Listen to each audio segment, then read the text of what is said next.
Last night, San Diego's Andy Ashby nearly became the first Padre ever to pitch a no-hitter, shutting down the Braves' offense, helped by some great defense behind him.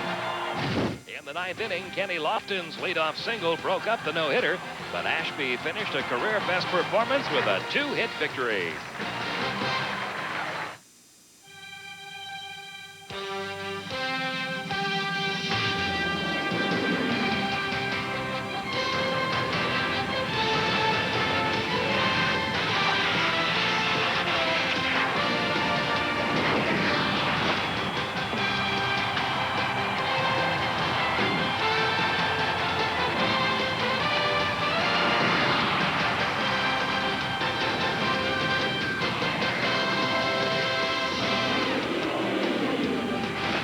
The door is open for the Atlanta Braves to add a game to their lead over the Florida Marlins as they take on the San Diego Padres in Game 3 of the series from Qualcomm Stadium. Hi, everybody. Pete Van Weren welcoming you to San Diego. The Braves already got some good news today. The Florida Marlins were beaten by the Los Angeles Dodgers 9-5, so the Braves lead over the Marlins now 3.5 games, and they go with their best tonight. Greg Maddux on the hill against the San Diego Padres. And, Don, that always creates, whenever these two match up, a very intriguing individual matchup. It certainly does. I think that anybody who loves baseball would pay to watch Greg Maddux pitch.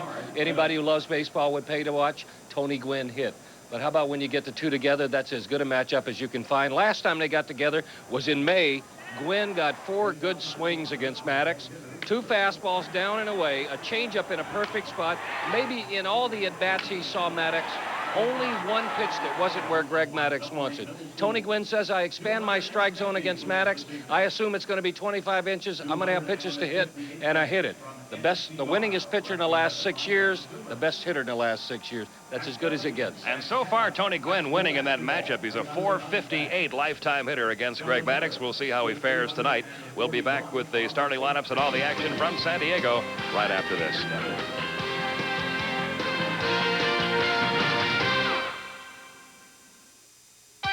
Braves baseball on the Superstation is brought to you by Budweiser Beechwood Age. For a crisp, clean, classic taste, Budweiser, the king of beers. By the 62,000 professionals at Delta Airlines, who proudly put you on top of the world. And by Discover Car, proud partner of the Smithsonian's 150th anniversary. There's no track in the world that's tougher on brakes than the one in Martinsville, Virginia. San Diego, breeze is coming in off the ocean. It is a gorgeous night. Game 2 of the series. Here's the starting lineup for the Braves. Kenny Lofton to start it off. He's in center field. Jeff Blauser, as a matter of fact, is Game 3 of the series. Chipper Jones to hit third. Fred McGriffith's the cleanup hitter. Andrew Jones will follow. Danny Batista in left field to hit 6th. Eddie Perez gets to start and will catch Greg Maddux. He'll bat 7th. Tony Graffinino, the 8th place hitter, and completing the batting order, right-hander Greg Maddux. The Padre defense aligns with Beeman in left, Finley in center, Gwynn in right. Wally Joyner back at first base tonight. Shipley, Gomez, and Caminiti complete the rest of the infield. John Flaherty behind home plate, and on the mound sporting a 12-8 record. A pitcher who has pitched much better here in San Diego than he has on the road. 6-3 record, a good earned run average. He is holding the opponents to practically nothing here. Contrast that to how he is away from Qualcomm Stadium in San Diego. Umpires, same crew. They just move up 90 feet, and here's the way they will line up. It'll be that man right there, Mike Winters, calling the balls and strikes. It'll be Angel Hernandez down at first, Joe West at second, and Jerry Lane over at third. Once a year, I get Brian Winters in as an umpire. Yes, you do. And it is over. I have done it. What a great pitching performance last night, Pete, by Andy Ashby. And to me, to watch a performance like that was great fun, being an old pitcher. But watching a guy like Maddux pitch, Ashby did it with a lot of power and a lot of change of speeds, but it was a classic performance.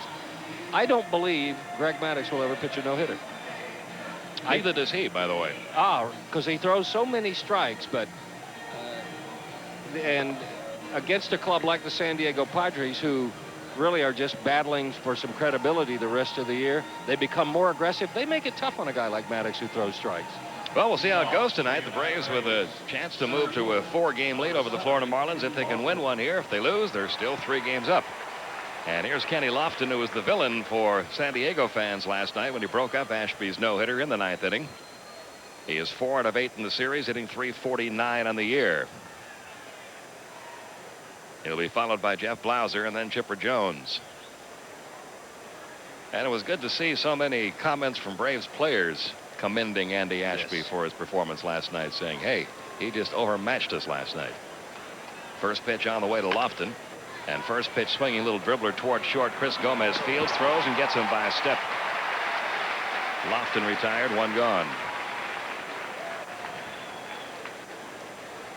Now the shortstop, Jeff Blauser, batting .307. He's also 4 out of 8 in the series. All 4 of his hits coming in the first game of this series. If you come out early some games and watch batting practice, pay particular attention to Jeff Blauser. He really takes batting practice with situations in mind, doesn't he? First time up, he'll hit everything to right field. Second time up, he'll take everything back through the middle. The third time up, he'll pull everything. Then if he gets his 4th at bat, you will see him take the pitch and try to hit it wherever it is, maybe try to hit a couple of home runs. But he does work on situations that he expects to see in a game. 1 ball, no strikes on Blauser.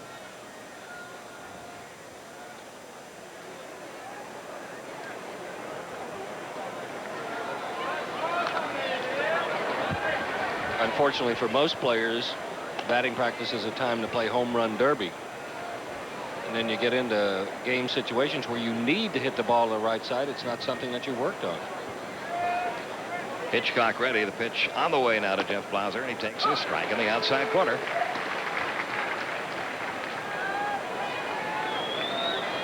And you can see how it pays off right there. He's distributed his hits all over the field.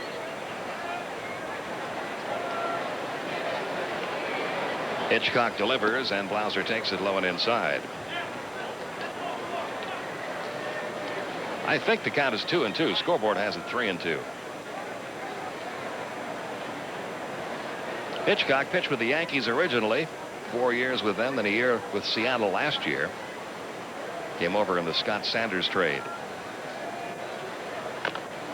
Fouled off by Blauser. A lot of people question that trade too, because Sanders threw a heavy ball, was a hard thrower, very aggressive, and they questioned why you would trade a guy like that for what I read was a soft toss in left-hander, but he runs it up there about 90. The first time we saw him, I was very impressed with his velocity. Next pitch on the way to Jeff Blauser, hit high in the air, deep down the left field line, but this one's going to drop foul out of play. Chipper Jones waiting in the on-deck circle. Hitchcock out of Armwood, Florida High School, where he was a record setter, struck out 209 hitters in 143 innings in his high school career, and was a 9th round pick by the Yankees back in '89.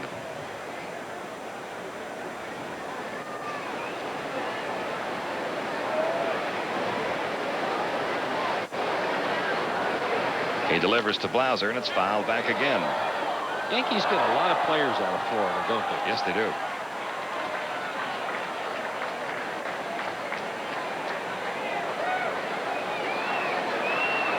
There's one they got, Fred McGriff, who originally was signed by the New York Yankees.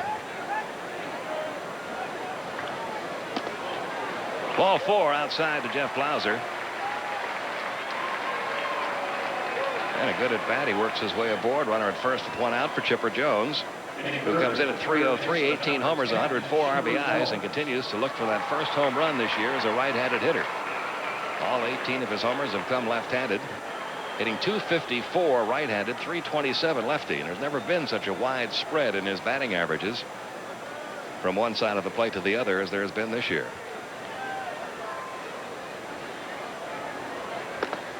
He takes a strike at the inside corner. It began back in spring training. Yeah. All the way back in spring training, he was saying he just couldn't get comfortable. Well, you and I were working games one weekend, and we were talking to him about it. And that was only about, 3 weeks into spring training, about the 2nd week of the exhibition season. 1 man out, Blauser at first. The 0-1 is low, and the count even. 1 ball, 1 strike.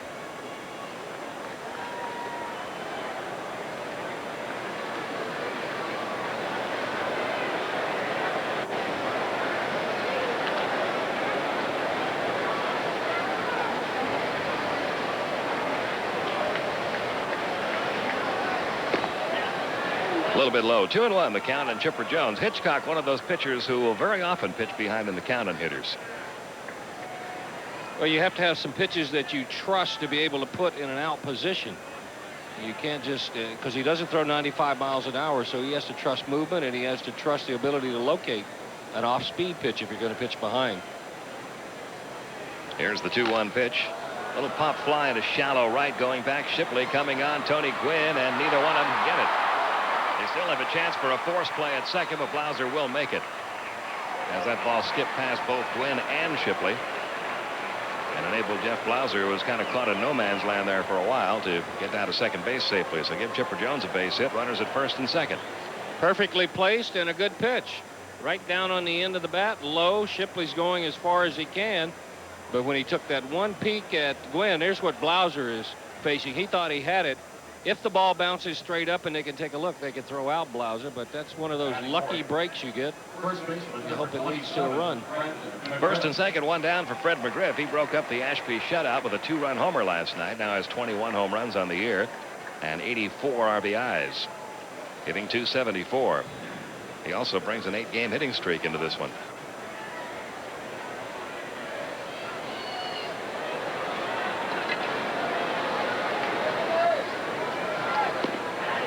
He went, the count 0-1.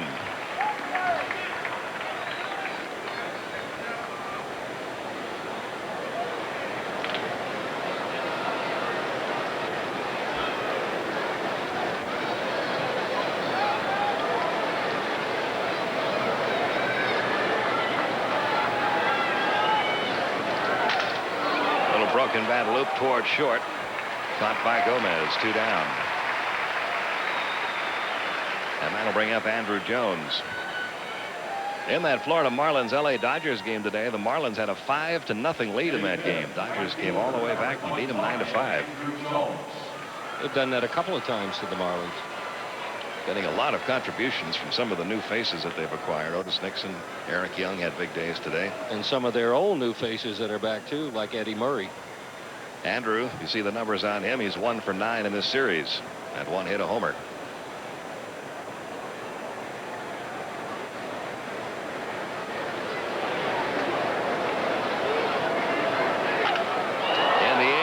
Left center field. Beeman going back to the wall. It's going to be off the wall. In to score is Blauser.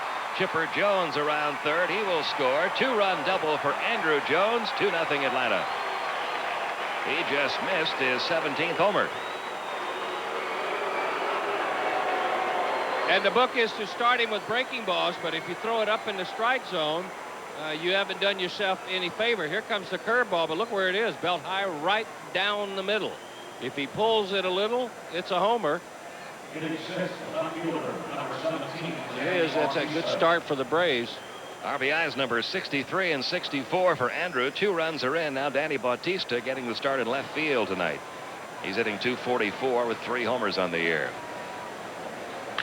And he lines one up the middle. Base hit center field. Andrew Jones rounding third, heading home. He'll score with no throw. 3-0 Atlanta. Bautista drives in his 8th run of the year.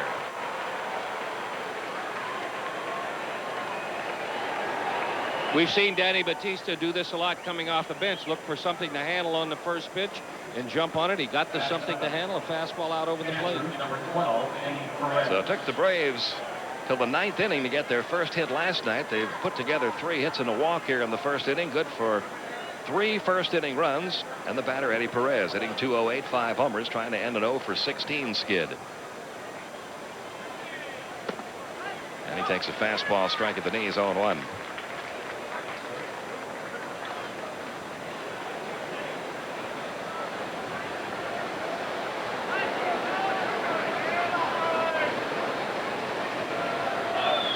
There goes Bautista. Got a good jump. No throw even attempted by Flaherty. Stolen base for Bautista. And I was a little surprised Hitchcock didn't throw over. He had time. And the second pitch, he had a bigger lead, had him measured and got a running jump. Look at him go. Before his front foot, the pitcher's front foot, ever hit the ground, he had a good 4 or 5 step start. Bautista with his 2nd stolen base of the year. And the 2-strike pitch to Perez got him swinging. Breaking ball. First strikeout for Hitchcock, but a good start for Atlanta. They scored 3. 2-run double by Andrew Jones. RBI single by Danny Bautista. Gives Greg Maddux 3 first-inning runs to work with.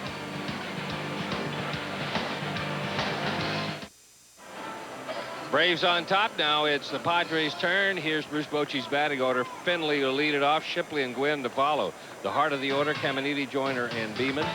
Gomez, Flaherty, and Hitchcock will complete it. The defense for the Braves, Batista in left, Lofton in center, Jones in right, Chippers at third, Blauser, Grappanito, and McGriff make up the rest of the infield. Eddie Perez behind the plate.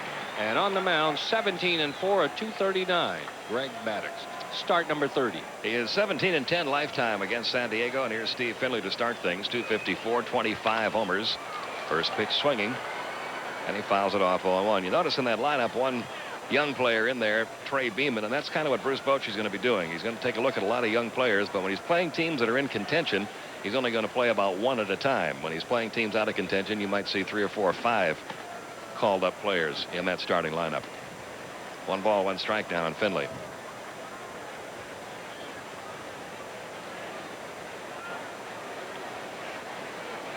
Here's the 1-1. Started to go.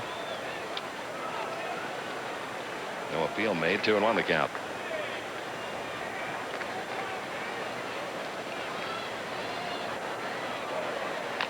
Fouled off at the plate. 2-2. 3-0 Atlanta here in the bottom half of the first inning.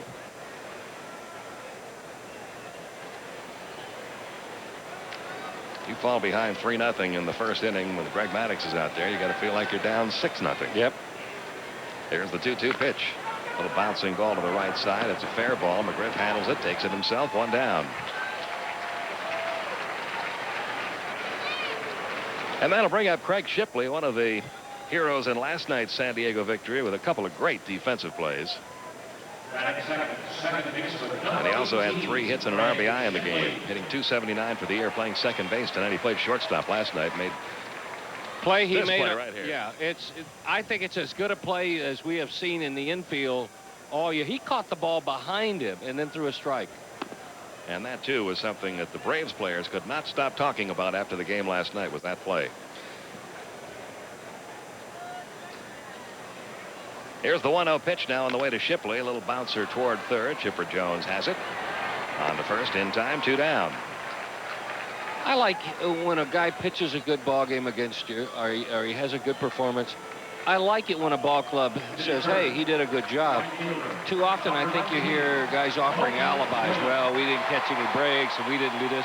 I think you really show yourself as secure and confident when you acknowledge good performances against you. Well, here's Tony Gwynn, lifetime against Greg Maddux, 33 for 72, a .458 average. He takes ball 1 low and away. Hitting .371 coming into today's play. He was 4 points behind Larry Walker in the National League batting race. There's a strike. 1 ball, 1 strike. I was watching him in batting practice, too. He was hitting pitches off the plate in and off the plate away. The 1-1. Low and inside, 2-1.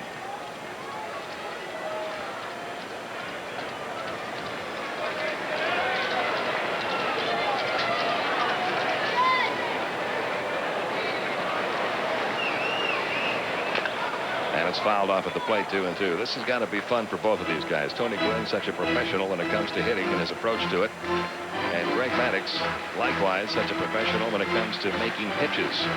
And it might surprise you that Maddux at the top of the list of guys that Gwynn has gotten hits off of.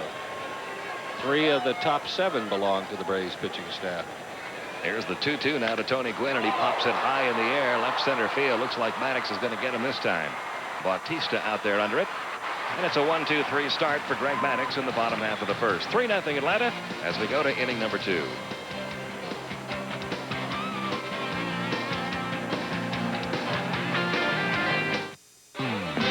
Braves baseball on the Superstation is brought to you by Tylenol, the pain reliever. The Atlanta National League Baseball Club, intended solely for the entertainment of our audience. Any publication, rebroadcast, or retransmission of the pictures or descriptions of the game without the express written consent of the Atlanta National League Baseball Club is prohibited.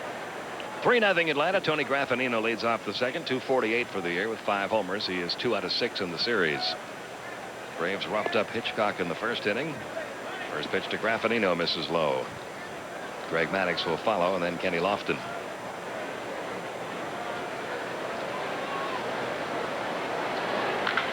Deep to left field by Graffanino, and this one is gone in a hurry.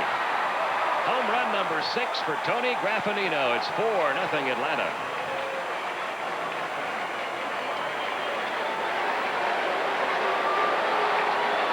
If you're going to come inside on Tony Graffinino, you better get it way in, and you better have something on it. That fastball did not get all the way in, and we've seen Graffinino a couple of times this year. See, they want it in. That's inner half. Watch how quick he is. Stays back, hits against the front leg, and rolls the wrist over. Didn't get very high, but got out quickly. Heath Murray has gotten up in the Padre bullpen already as Greg Maddux takes a strike. Maddux hitting .071 for the year. 4-0 Atlanta. The 0-1 is a breaking ball strike in the inside corner. 0-2.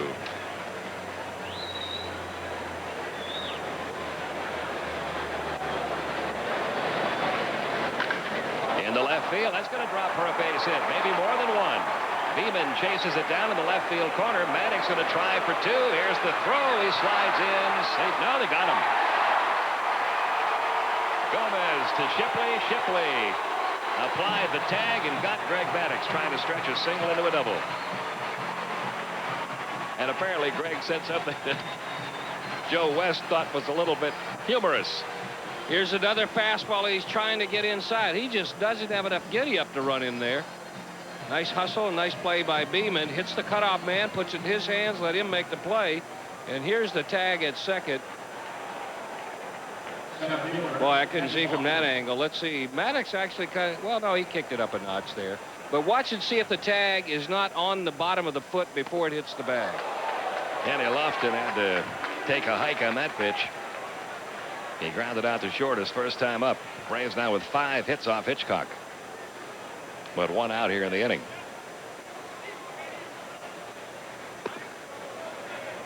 Count goes to 2-0 now on Lofton.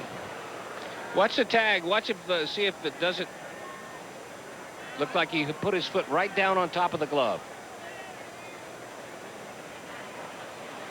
I thought the best picture there was Joe West after the call. Whatever Greg Maddux said to him, he was trying to hold back a laugh. Here's the 2-0 pitch.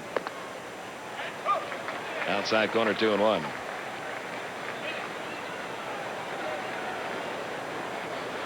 Braves leading at 4-0.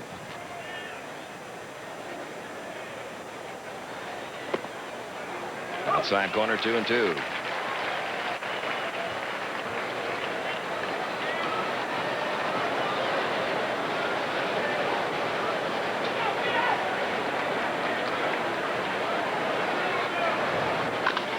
Little bouncing ball to the right side. Shipley has this one on the first in time. Out number 2. You know, when Lofton broke up that no-hitter last night, he said that it really meant something to him because he had been on the losing end of a no-hitter once before, and he said that wasn't fun at all. Jim Abbott no-hit the Cleveland Indians when Kenny Lofton was over there. And he said, I didn't want to be a part of another one. I guess it's like anything else. If you're a good boxer and you ever get knocked out once, that's what they're going to talk about. And it doesn't matter how many wins you get. Somebody's always going to talk about the one time you got KO'd. And like the Braves, the Padres gave Kenny Lofton a lot of credit, calling it a great at-bat. Yep. In the ninth inning. He did lay off 2 nasty pitches. There's a strike in the outside corner. 1 ball, 1 strike. 2 men out, 1 run in on the Tony Graffinino homer here in the second. 1 ball, 2 strikes now, and Jeff Blauser.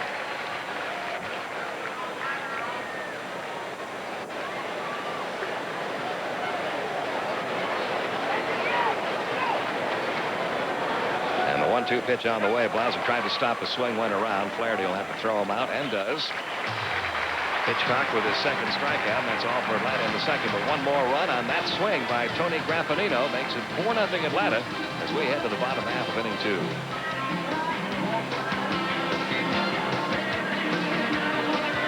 Bottom of the second inning, and time for us to take a look at our Rogaine leaderboard. Our category tonight, National League team batting. And look who's nip and tuck right behind the Rockies, the Braves and the Padres. The Dodgers slightly behind and in the Mets, but no surprise to anybody, I think. It's the Colorado Rockies atop the heat in the National League team batting race.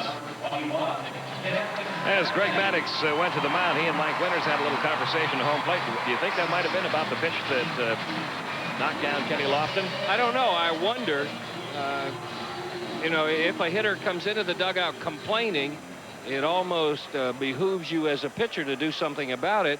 But I think that's sometimes you can go talk to the umpire and say, hey, was he throwing at him? What do you think? You can get an opinion. Here's Ken Caminiti leading off, 292 on the year with 22 home runs. I believe you've got to protect your hitters, but I don't think you ever do it at the cost of a ball game. And I think if it does happen and it's blatant. Raffanino runs down the chopper and throws out Caminiti. 4 in a row set down now by Maddux. There are some times when a guy is pitching inside, then big dumb deal. You're supposed to do that. That's a part of pitching. But if you have a guy out there who is blatantly throwing at your hitters, then you must protect them. But I don't think you do it at the risk of sacrificing a ball game. You just kind of make a spot. I personally don't think Sterling Hitchcock, he had no reason to throw at him. Here's Wally Joyner now hitting .340. 9-game hitting streak going. 1 ball, no strikes. Joyner just 3 out of 15 in his career against Maddux. Look where he stands in the batter's box against Greg, way up in the front. Way up front. Very few people make the adjustment to get the fastball down and to get the changeup. 1 ball, 2 strikes. See, I'm surprised more people don't do that on Tom Glavine, too. People who pitch down in the strike zone, you give yourself the ability to catch the ball before it moves all the way out of the strike zone. On the ground toward short. Jeff Blauser runs it down, throws him out. That's 5 in a row retired by Maddux. And that'll bring up the left fielder, Trey Beeman. By the way, the St. Louis, Colorado day has been a long one. They had 1 game this afternoon. They've got another game tonight. And in tonight's game, Larry Walker had to leave the game in the 3rd inning with back spasms. He'll be on a day-to-day basis. He had a home run, his 42nd homer in the afternoon contest. So in that batting race with Tony Gwynn and Larry Walker, be interesting to see how long it takes Walker to get back into action. Here's Beeman, 277, no homers, 4 RBIs. Also spent a good part of the year at Las Vegas where he hit .328. 0-1 the count.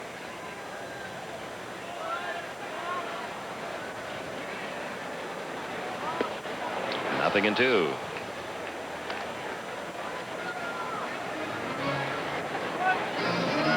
It's almost criminal to watch Greg Maddux carve up a young, aggressive hitter. Starting with an off-speed pitch down and away. Now he's cut a fastball in on his hands. Maddux has 9 different things he can do to this young hitter. And there's one of them. First strikeout for Maddux, another 1-2-3 inning. At the end of 2, it's 4-0 Atlanta.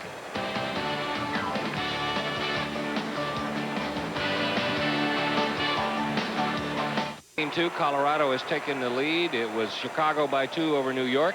Houston losing by 2 to San Francisco. Philadelphia, the same 5-3 score. We'll get the American League right after Chipper Jones. Who takes ball 1 inside. He singled, came around to score in the 1st inning. Now 3 out of 9 in the series.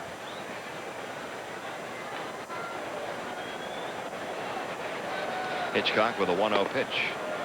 Called a strike, 1 ball, 1 strike.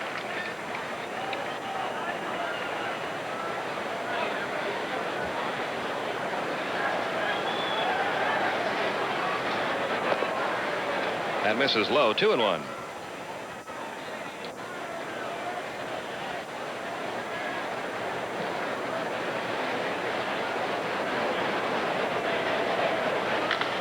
High and deep to left field. Will this be his first right-handed home run of the year? It will.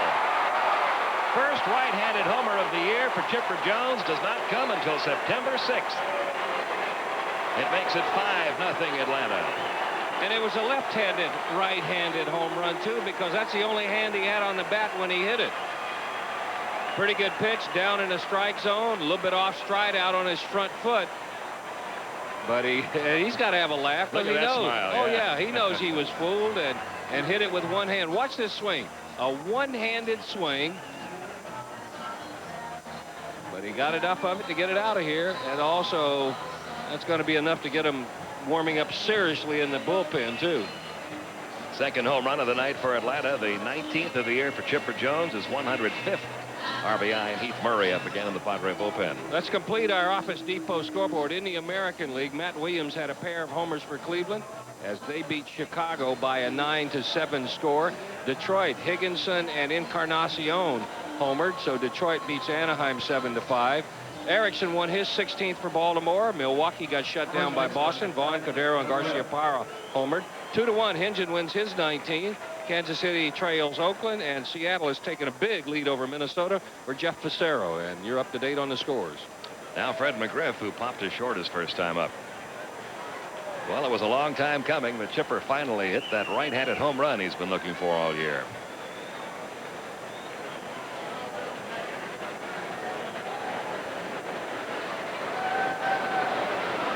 Nothing Atlanta. 1-0 pitch to McGriff. You ever notice how guys get thirstier after homers than they do after outs? That's a longer run. That's exactly it. Every guy hits a homer goes by the water cooler or the Powerade cooler. Grounded foul down the right side also. You make an out. You want to get in that dugout and just sit down. You hit a home run, you want to go over to the water cooler because you have to walk by all your teammates and they all can say congratulations. Nice going. Yeah. Here's the 2-1 now to McGriff. Grounded foul again, 2-2. By the way, you're going over those scores, Don. The Detroit Tigers have now won 4 in a row and have moved up into 3rd place ahead of Boston and Toronto in the American League East. I think they're on the right track. A little more pitching and they're going to be there. That is all for McGriff. That's the 3rd strikeout for Hitchcock. 1 gone. And we have more activity now in the Padre bullpen. A right-hander, Sean Bergman, has joined Heath Murray. Right fielder, Andrew Jones. Andrew Jones doubled in 2 in the first inning.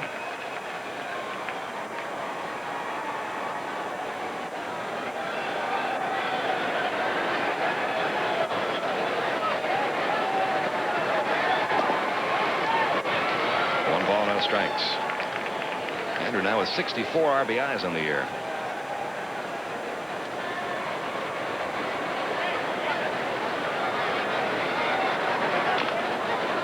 Fouled off, 1-1.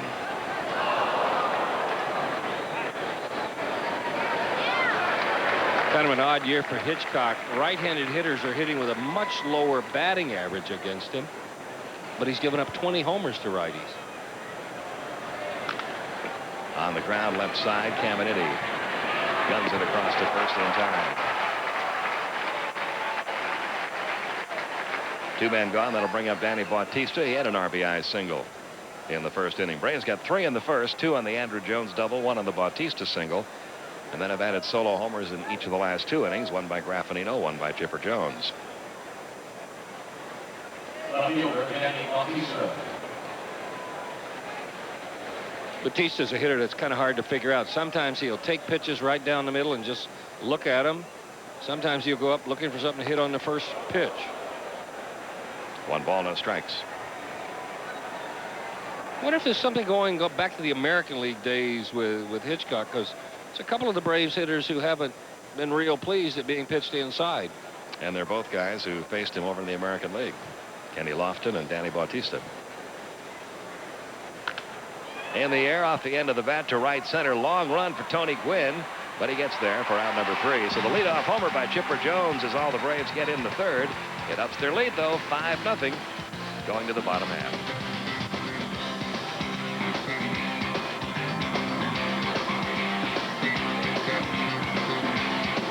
He's cooled off with the bat second half of the year, hitting just .220 since mid-June.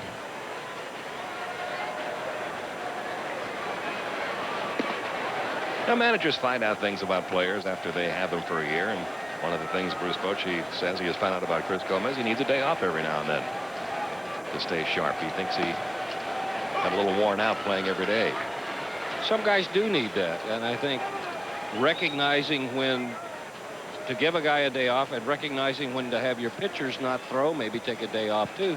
Those are 2 things that it takes a while to learn to do in the big leagues. 2-2 now on Chris Gomez. John Flaherty on deck. Then we may see a pinch hitter for Sterling Hitchcock, who has exited the Padre dugout. And Sean Bergman continues to loosen up in the Padre bullpen.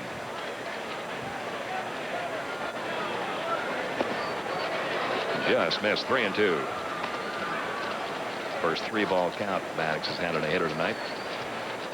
Gomez is a good example of a guy who doesn't adjust like Wally Joyner did. He's staying way back in the back of the batter's box, but it looks like it's going to work this time. Drops into right center field. Base hit. And the Padres have their first base runner. And that'll bring up the catcher, John Flaherty. Flaherty hitting .264 with 8 home runs, 44 RBIs. Go back to what you were talking about down earlier in the telecast when you mentioned about Greg Maddux that you believe, and like I said, he believes too, that he probably never will pitch a no-hitter. And it sounds like an absurdity to say the reason why is he throws too many strikes. That would seem like it would be a reason why you would throw a no-hitter. But explain what you meant by that. Well, the more you're around the plate, the more they're going to put the bat on the ball. If you listen to Greg Maddux's philosophy, he assumes he's going to get an out on every pitch unless he is using that pitch to set somebody up.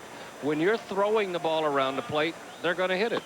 The more they hit it and the more they can settle into knowing they're not going to get backed off the plate and moved around, the better swings they're going to take. So they're going to put it in play off of him, and the more you put it in play, the more your chances of getting a hit. 0-1 the count on John Flaherty.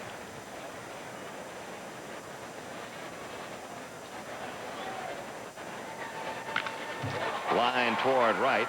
Andrew Jones almost in his tracks for out number 1. Look at how many no-hitters are pitched, and if you check, it'll have 4 walks or 5 walks or a hit batsman. You see very few no-hitters pitched where there are no walks. And now we will get a pinch hitter. Ruben Rivera will pinch hit for Sterling Hitchcock. Rivera, one of the players that came over here to San Diego as a part of the settlement to allow the Yankees to sign Hideki Irabu. And I think right now the San Diego Padres are kind of glad they didn't get involved in all that. Irabu has really struggled. He was the losing pitcher last night for the Yankees, and this guy is considered to be a real prospect.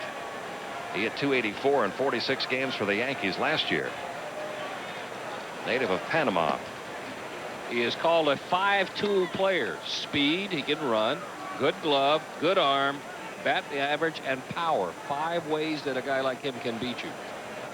Only 23 years old. And there's a good picture of another 5-tool player.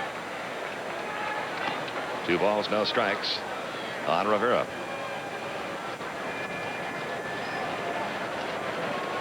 He's only been up 3 times with the Padres since being called up, and he's 0 for 3. He's been out much of the year with an injury. Strike taken to the outside corner, 2-1. Wasn't he on the disabled list when the deal was made? Or I believe he was. They had to get a special ruling on that to allow the transaction to proceed.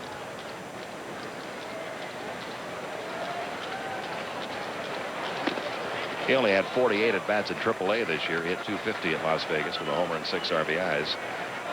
He had surgery in the offseason on his right shoulder. That was the reason for him being on the shelf.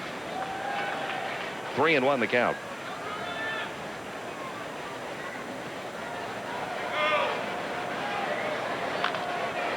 Out of play. Count full, 3-2. Final game in this series tomorrow afternoon. Denny Nagel will go for his 20th win against Joey Hamilton.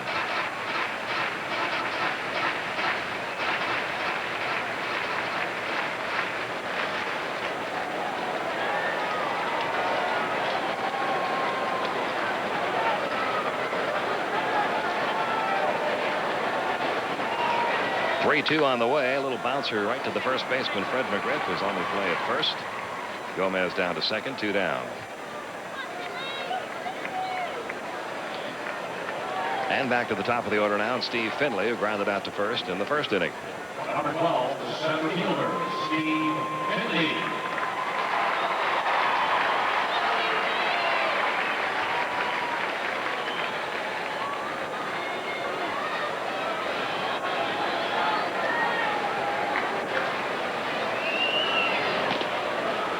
No strikes to Finley.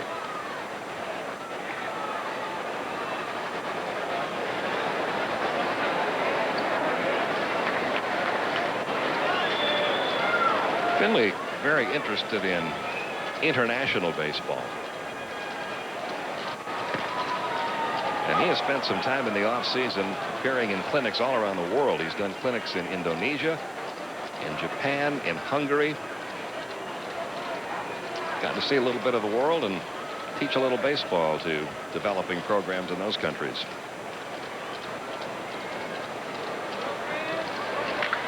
Down the right field line toward the corner and foul. That scattered some of those bullpen occupants for the Braves, and they don't have a whole lot of room to maneuver down there.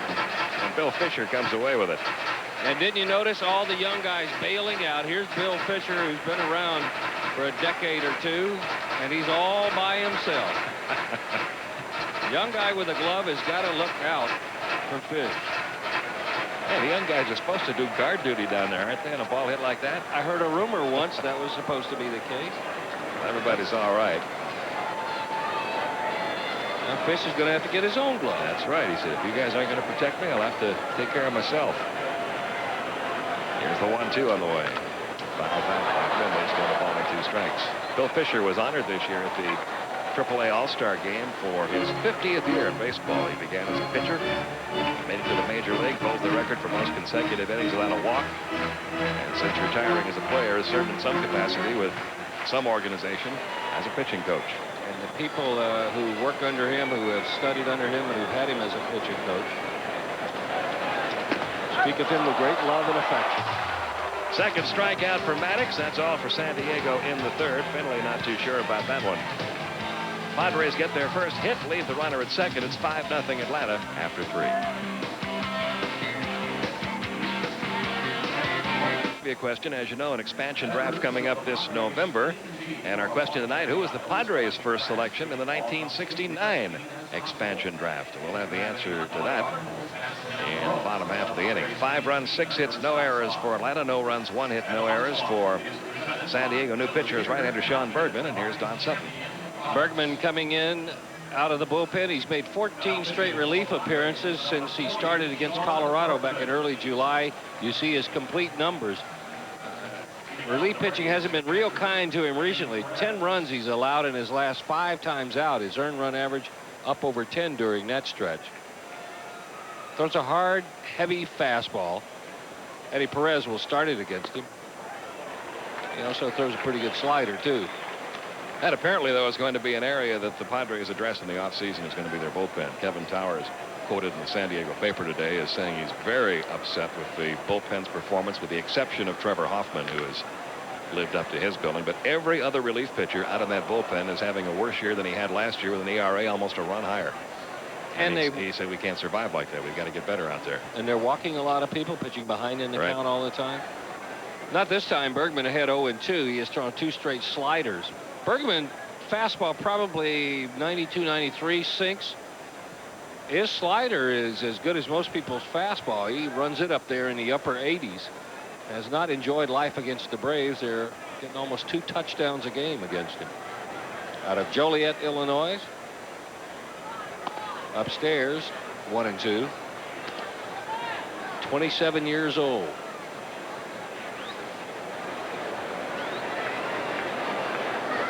And he is a Saluki, a Southern Illinois graduate. And Eddie Perez will U-turn it back to the dugout. 4th strikeout of the night for the Padre pitching. The first one for Bergman. And 1 gone in the 4th inning.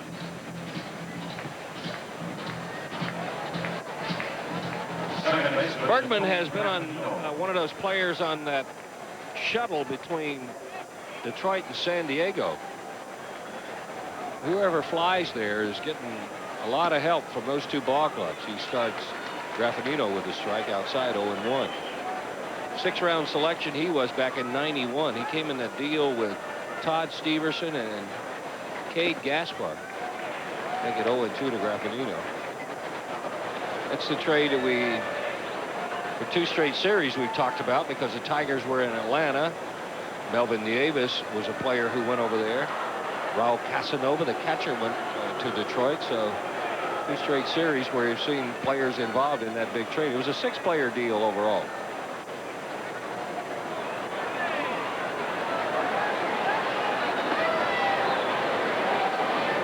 Wants him to check the ball. The ever alert Joe West down at second. The vigilant Joe West.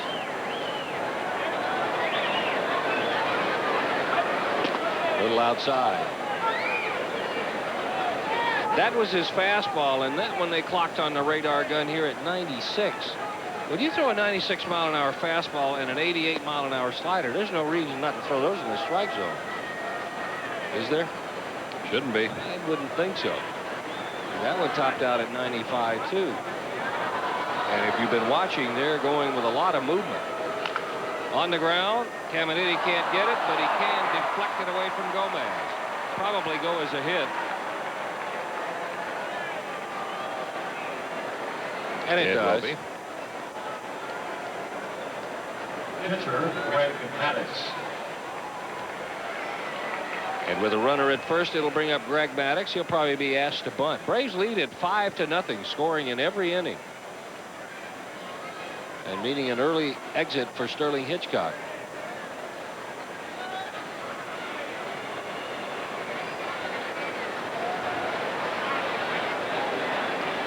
Time call.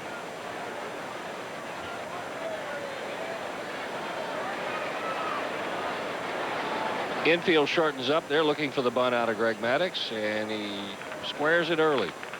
Good bunt. First base side, Wally Joyner will go to Craig Shipley. 3-4 on the sacrifice for Maddux, his 6th of the year, and the Braves have another runner in scoring position with 2 outs for Kenny Lofton.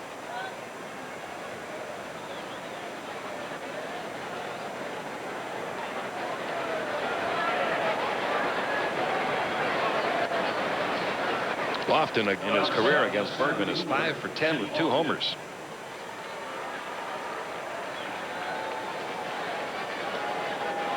And a base hit here would give him his 46th RBI.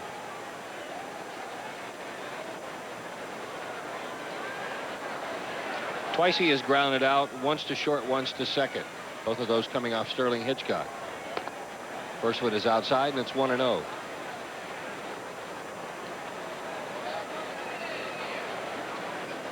Chipper Jones with an RBI, Andrew Jones with a pair. Batista and Graffinino have the other 2. 2-0. His changeup is a fastball for a lot of people. 85-mile-an-hour changeup.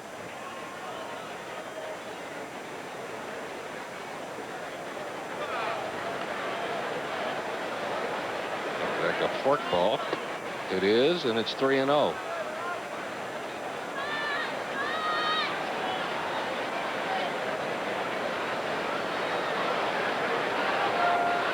And they're going to go ahead and intentionally walk Kenny Lofton. So Bergman issues his free ticket. Graffinino is at second, and Lofton is at first for Jeff Blauser. Blauser's been up twice. He walked and scored, and he struck out swinging his second time. Raleigh Fingers, he's ordering a pizza. One of the best relievers in history. Good golfer, good guy. Picked himself up a Cy Young Award in this uniform, didn't he?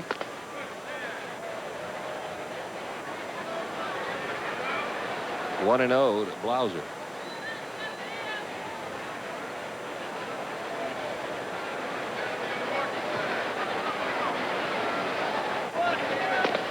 Inside corner with this one.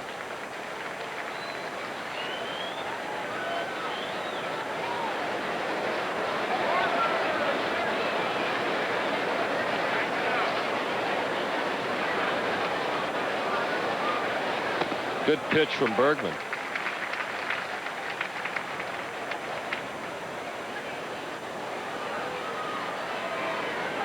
So Raleigh never did pick up a Cy Young here. Randy Jones, Gaylord Perry, Mark Davis. 1976 Randy Jones. I remember that one well.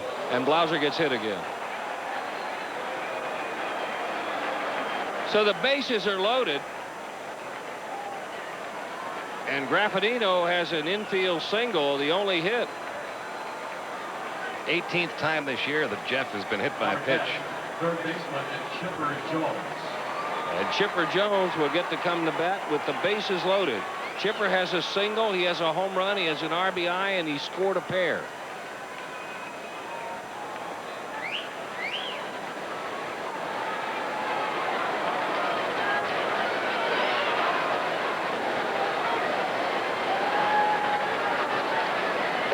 First one is low, and it's 1-0.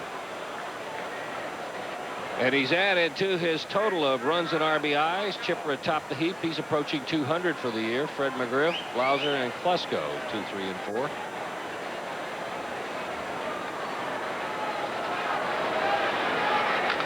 Out of play left side. 1-1.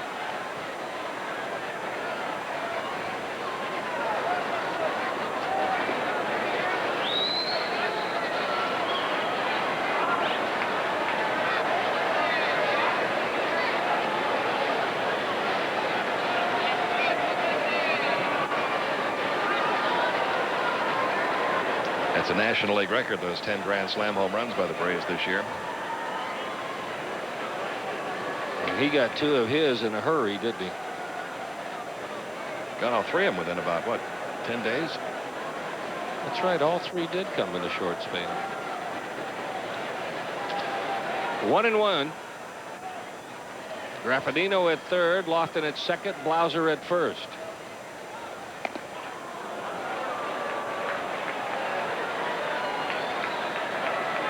I guess from where we're sitting, you have no one-loss record, you get no earned run average, really no responsibilities. But I think Sean Bergman sets himself up to be second-guessed a lot. When you have a heavy sinking fastball and he's thrown more off-speed pitches to the Braves than he has hard stuff. Eventually you're going to have to throw the fastball, and that's still out of the strike zone. The major league record, by the way, for Grand Slams in a season is 11. Seattle and Baltimore each did it last year. And he is 1 walk away from walking a run in. You can understand if you're a guy 40 years old and you're topping out at about 83 miles an hour, changing speeds and nibbling and being afraid to throw it in the strike zone. But when you're blessed with the talent of this young man, you have forced some guys to take the bat off their shoulders.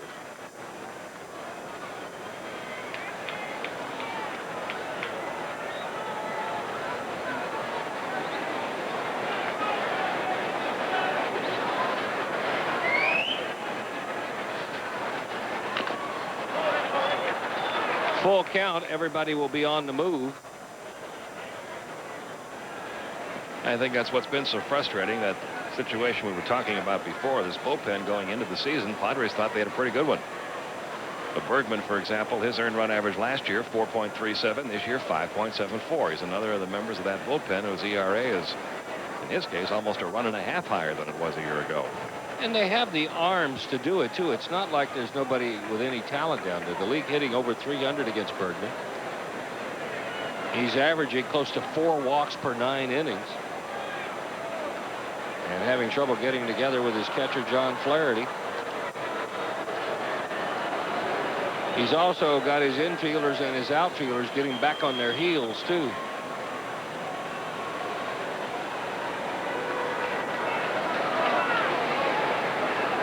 I read the article you were talking about from Kevin Powers, and if you look, it was the same thing day before yesterday when the bullpen came in. It was a matter of nibble, no strikes, pitching behind, and then all of a sudden giving up a hit. Braves won a ball game in an inning when they 3 walks and a sacrifice fly. 3 walks and a sac fly. Payoff pitch to Chipper Jones. Off the end of the bat to Caminetti, bobbles. Throws low, and Jordan can't hang on to it. There'll probably be an error on Caminetti. Another run in, and it's 6-0. Remember what we were just saying about the infielders and the outfielders were getting back on their heels. And right here, Caminetti, after he recovers the ball, kind of short arms the throw. He didn't have a whole lot of time to get the ball over to first base. He short armed that throw, didn't get a whole lot on it.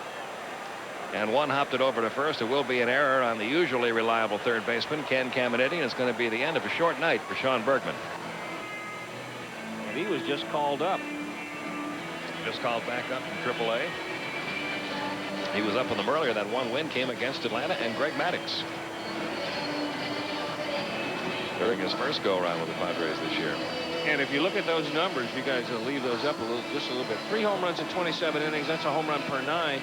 But there's another pitcher coming in with 17 walks in 27 innings. That's close to 6 per 9 innings.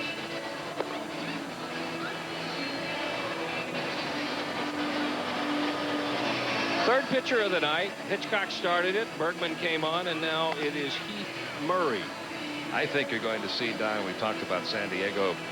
One of the things they're going to be obviously looking for is help in that bullpen. And one of the comments made is, of course, Kevin Towers said we're going to have to wait until after the expansion draft till we find out who we lose and what it is we need besides relief pitching, if it is anything else. I think you're going to see a lot of dealing in the offseason because of that very reason. Teams are going to lose players in certain areas of strength on their ball club in the expansion draft, and they're going to be trying to make deals to replenish that after the expansion draft is over. Bases still loaded for Fred McGriff. Hitless in 2 trips tonight. High and deep to right field. It could be a slam.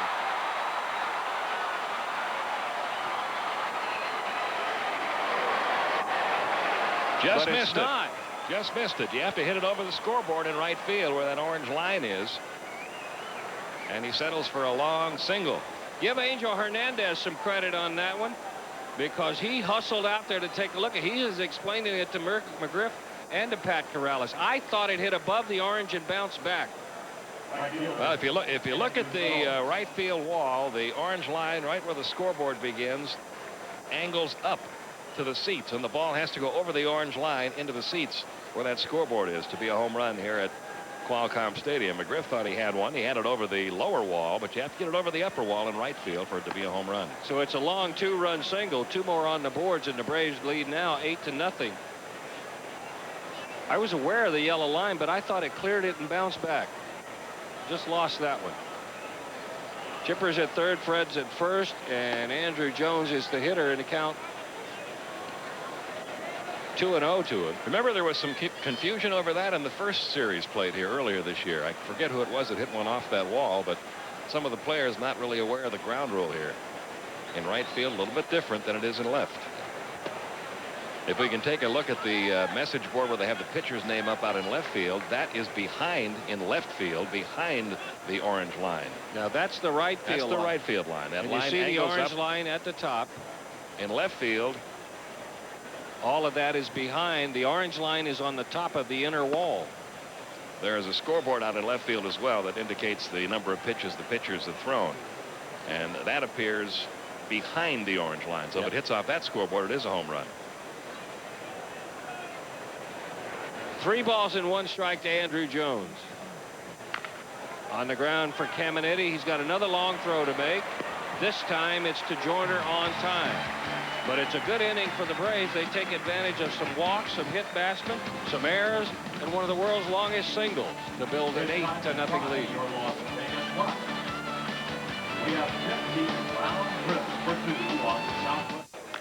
On the ground, Belliard gets tested right away. Up to the task, and there's out number 1. How about that Affleck trivia question, Pete? I've been thinking about that.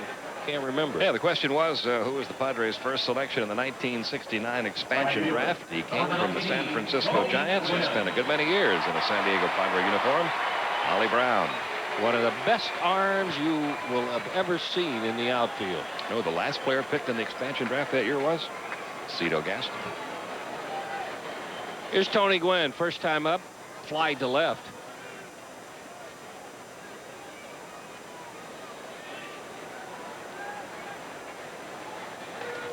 Two balls, no strikes.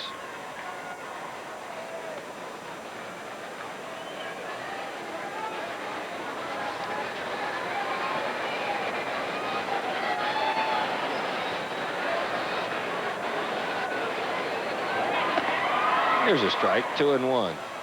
Don't know that I've ever heard this said before, and I hope I'm not the first to say it. Tony Gwynn's in a slump. He's only 5 out of his last 31. We'll see how that scored. Sneaks one on the ground into right field. You're going to give him a base hit. Hit number 2 of the night for the Padres. McGriff playing off the line, even cheating a little bit as the pitch was being made, but just couldn't get the glove down for that one.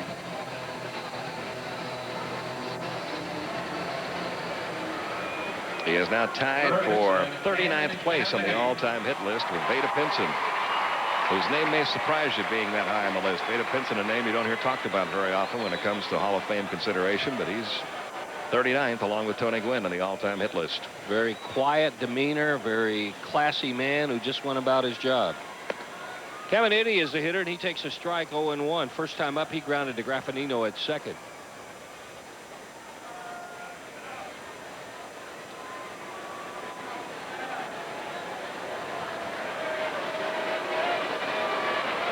There are many people who call Ken Caminiti. There's some very talented players on this club, but they call Ken Caminiti the heart of this San Diego Padre ball club. If you've watched him very long, you see how aggressively he plays at third. He has become a really good clutch hitter. Yeah, all his teammates here and in Houston when he was over there all say the same thing, that he's a gamer. He's going to give you everything he's got every time out there. If he has to play it off his face, he will. He'll find a way to get to the ball and make the plays. Up the middle and a base hit. Gwynn had to hold up. He wasn't sure if that was going to be caught by anybody, but he makes it down to second. Back-to-back hits for the Padres, first and second with only one out.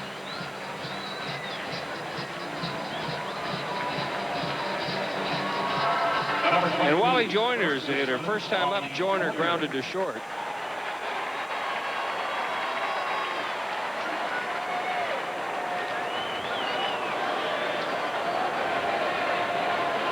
And there he is up in the front of the batter's box. On the ground, could be two. Graffinino to Belliard. Throw is low. Do they get him? Boy, that's a nice play by Rafael Belliard. Nice pickup at second. That erases Caminiti. They're at the corners with two outs. Probably not hit hard enough to be a double play, but it was an easy force play at second, except the throw was not a good one. And look at how Belliard one-hopped it, backhanded, stepping on the bag as he did, with a runner barreling in on him. That's a good play. He was able to make that play because he wasn't committed flat-footed, expecting it to be a perfect throw across the bag. Gwynn at third, Joyner at first, two outs for Trey Beeman. Struck out swinging his first time up. Actually was carved up by Greg Maddux. Change up, cut fastball inside, change up. Nothing over the plate.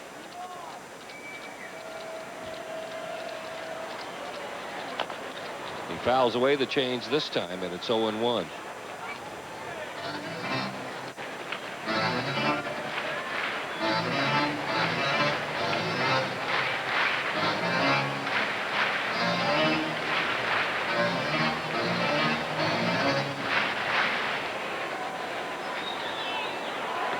Eight to nothing in the bottom of the fourth inning. 8 runs on 8 hits for the Braves. Maddux working on a 3-hit shutout. Chance for McGriff, a little bit of a tricky hop, but he handles it.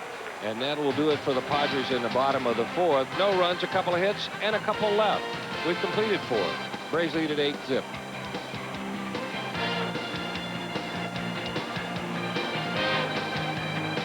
Braves. Looks like Mark Sweeney, who has come in place Tony Gwynn. Batista to lead it off, Perez and Graffinino to follow. Batista up for his third time. Single, stole a base, and flied to right. George Arias also has come in at third base.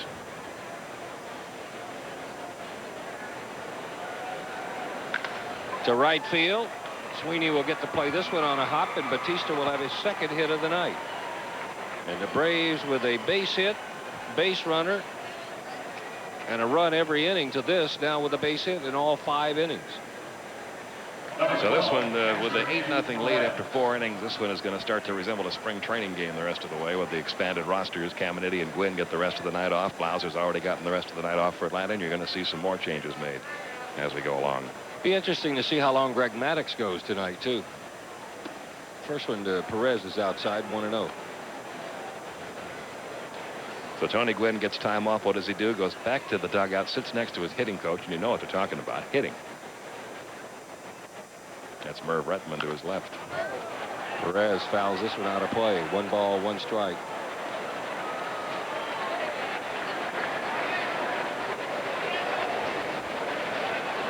I think you find the really great ones doing that. If you watch Greg Maddux between innings on a night when he is not pitching, he's also talking hitting too.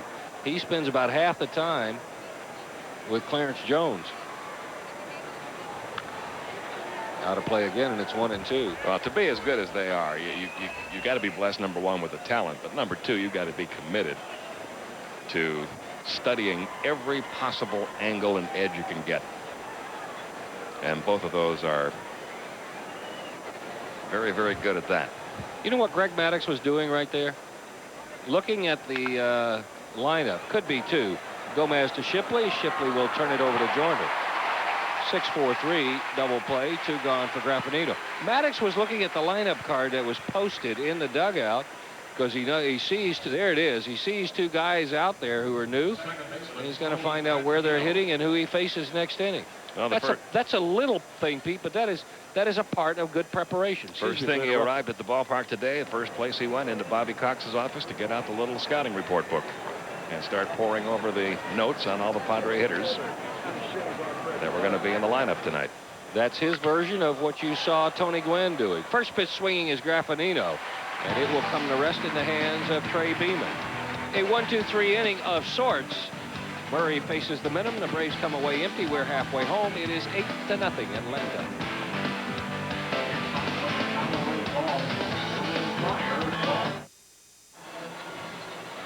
Well, it's a big night for the Braves bats. They lead 8-0 as we go to the bottom half of the 5th inning. Joe Simpson and Skip Carey to take you the rest of the way here on the Superstation, and good to see the bats break out tonight. It is indeed. Good to see Tony Graffinito having a big game.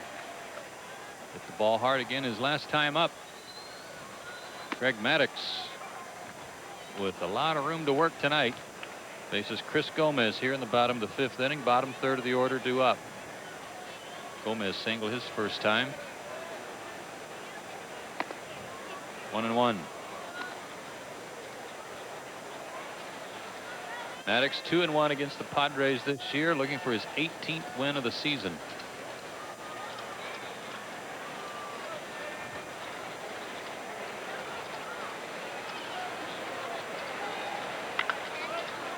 Belliard with a tough hop, but nothing to him. Throws him out. 1 away, and that'll bring up John Flaherty. Who? The catcher, John Flaherty. When he's looking down at the signs from Tim Flannery, I really get messed up. Speaking of the Irish, they got a scare today from Georgia Tech. Boy, that made me sick. Georgia Tech outplayed them. Deserved to win. A weird call late in the game really hurt him, but you got to give Notre Dame credit. They came off the deck and won the game. You know, he's got a little rock going tonight, but it's kind of a tight rock tonight. He knows his Irish were fortunate. He also knows they didn't cover, and he owes me $5. 1-1 the count.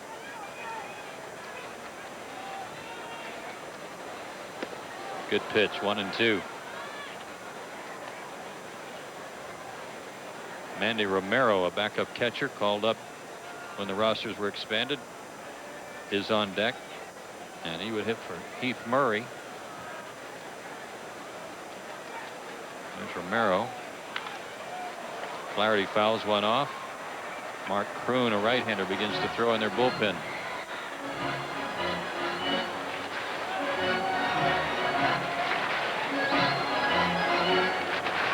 They like this guy a lot, and we'll get our first look at him next inning. Yeah, like they really sing his praises. something like that. We've been through this before. Yeah, I'm afraid we have.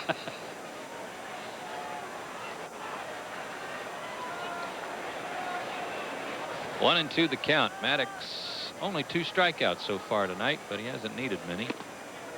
Missed with that one. 2-2.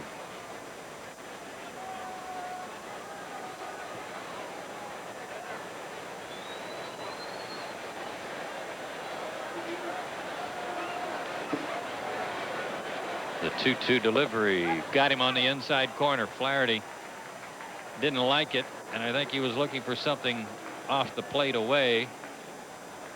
And fans, 3rd strikeout for Maddux. Yeah, it might have been a little in. He might have had good reason to call it. Eddie Perez did a great job of framing that one.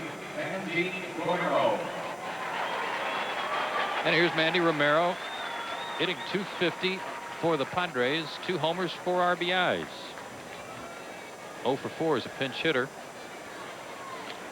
29 years old, out of Miami, Florida.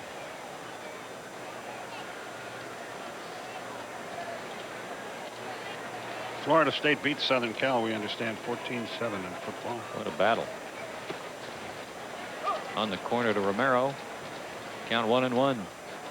And as expected, Missouri and Oklahoma breezed to easy victories. Yeah. Off the foot of Romero, 1-2. Now, you and I better gloat now, buddy. Well, we can.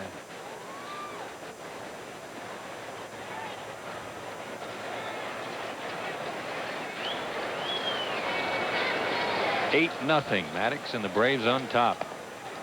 Romero down on strikes. Maddux has back-to-back whiffs. He's got 4 on the night. And we go to the 6th inning of play with the Braves leading 8-zip.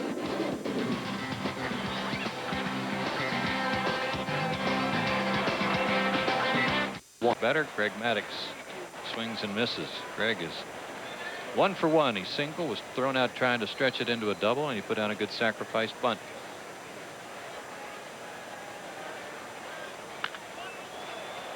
Out of play. 0-2. Kroon was 1-3 at Vegas with 15 saves. Struck out 53 batters in 41 innings.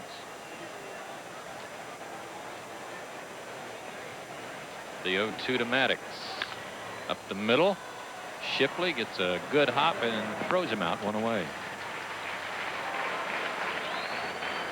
And back to the top of the order, and Kenny Lofton.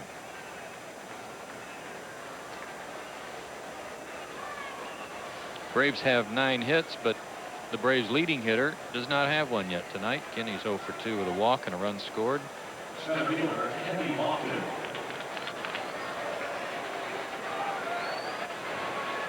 Sort of like your chances up 8-0 with Maddux on the mound, don't you? Yeah, I think I like it. Be interesting to see how long Bobby goes with him. Called strike to Kenny. He will pick up his 18th win, barring a collapse here.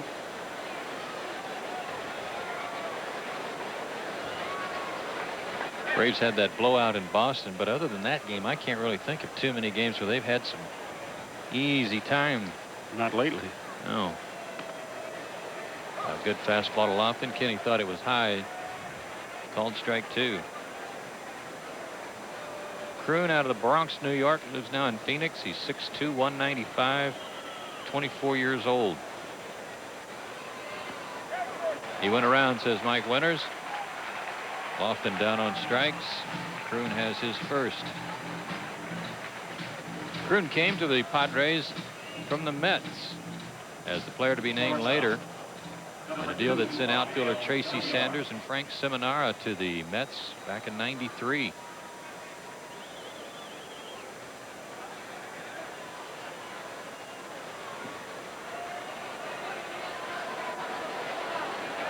Rafael Belliard gets his first at bat of the night after coming on for Blauser defensively.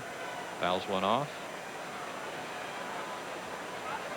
213 on the year. 10 for 47. Does have a double. And this is the site of his only home run in the major leagues, isn't it? I believe it is. Off the late great Eric Schau. Didn't he hit it in this ballpark? I think so. 0-2.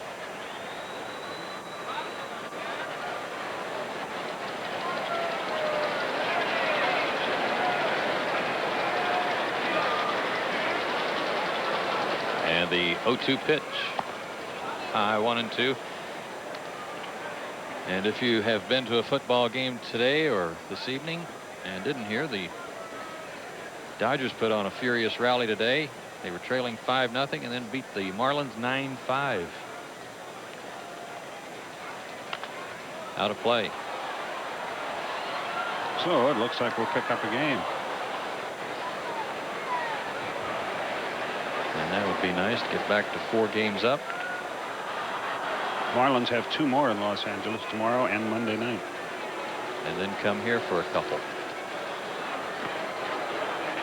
Ball gets away from Romero, but he recovers and throws out Belliard. It'll be a strikeout for Kroon, his second of the inning. Braves go in order again in the 6th. 8-0 Atlanta.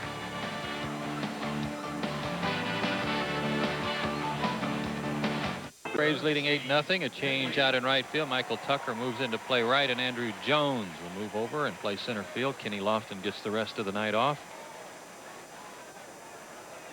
And the leadoff batter for the Padres, Steve Finley, swings at the first pitch.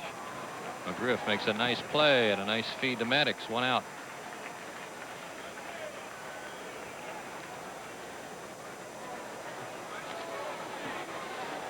Finley 0 for 3 tonight. He has struggled, Finley has, here at home, despite his good numbers. 209 average coming into play tonight. He's hit 25 homers, but only 4 here in this ballpark. So he's doing most of his damage away from Jack Murphy Field. Craig Shipley 0 for 2. He's grounded out twice. Takes ball 1.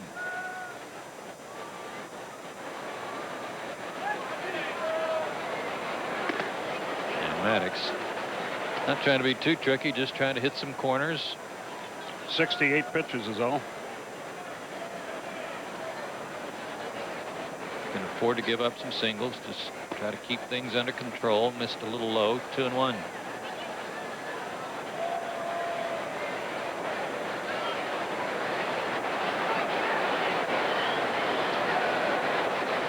And the 2-1 delivery. Good changeup. 2-2. Baltimore beat the Yankees today. Did you see some highlights of that ball game? No, I did not. That was funny. I mean, only in the sense that, I mean, Baltimore has waxed the Yanks all year long and up their lead to 9.5 games. But 2-2 pitch, a high chopper to Chipper. He's going to have to hurry. Did he get him? He did. Nice play by Chipper Jones. 2 down. They showed a shot of the Yankee bullpen. Hideki Arabu, who got booed so heavily last night for his play after coming in for Andy Pettitte, was sitting in the bullpen sound asleep. I guess he had a yen to get some rest. Mark Sweeney came on defensively an inning and a half ago. He'll get his first at bat of the night. For $12 million, you think you could at least stay awake. Yeah, I wonder what the Padres think every time they see that. They must chuckle a lot. Sweeney came over from the Cardinals, and he's had some pretty good numbers. He's a good hitter. Again to McGriff. Fred handles a tricky hop. Maddux puts it away, and a 3-up and 3-down inning for Greg. 3, 6, 7, 8 in a row set down by Greg. We go to the 7th inning. Atlanta leading 8-0.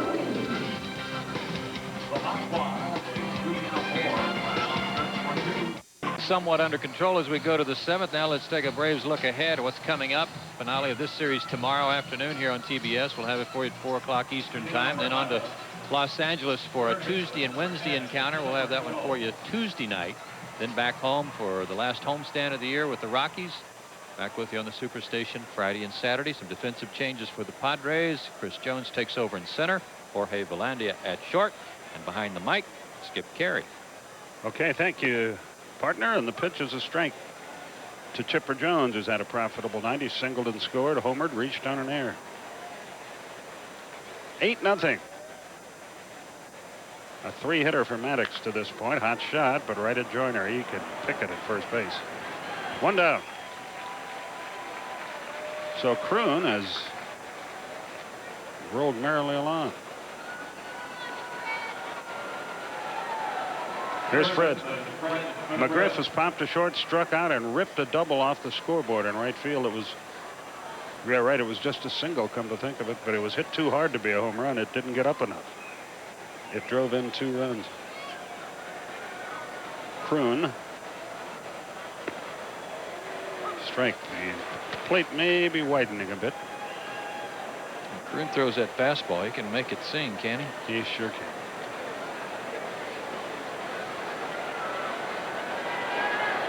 There it is again, and a fly ball to left field, twisting into foul territory and out of play.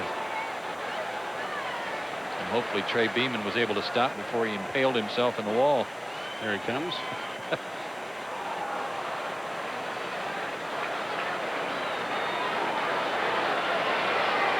Right into the tool shed.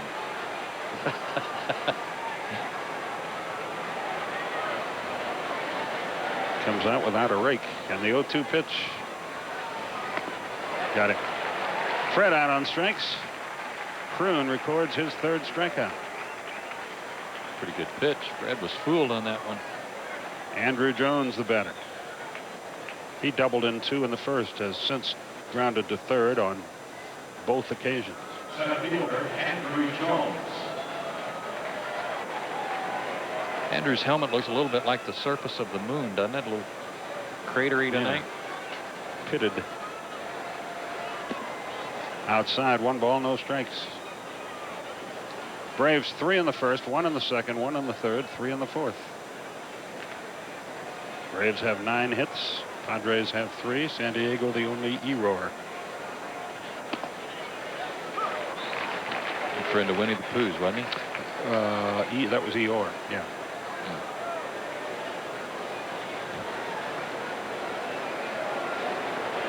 Ever since that Elvis contest, you've been a little hard to handle. Some good ones here tonight. Yeah, there were. One guy even had a leather outfit. He was almost professional. There's a drive deep center field. Back goes Jones. He's out of room. That ball is gone. A line drive over the left center field wall about 400 feet from home plate. Andrew's 17th homer. He now has 65 RBI.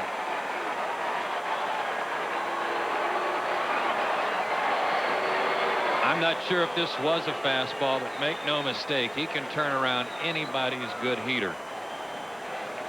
Yep, fastball, outer third of the plate. He got great extension. Chris Jones climbed the wall, but I'm not sure why. This hit high off the back wall. That's an ESPN Sports Center leap is what we call that. Danny Bautista tries to duplicate, but misses. 399 feet, the tail of the tape on the homer. Boy, put a good swing on it. Tony Graffinino's had some good swings tonight, too, and he can enjoy it. Look out. Bautista's a little sick of this. That's the second one that's almost hit him. You know, he got hit in the face last year. Yeah, he had to spin out of the way from Sterling Hitchcock earlier tonight. So did Lofton. Hitchcock wasn't around long enough for anybody to do anything about that.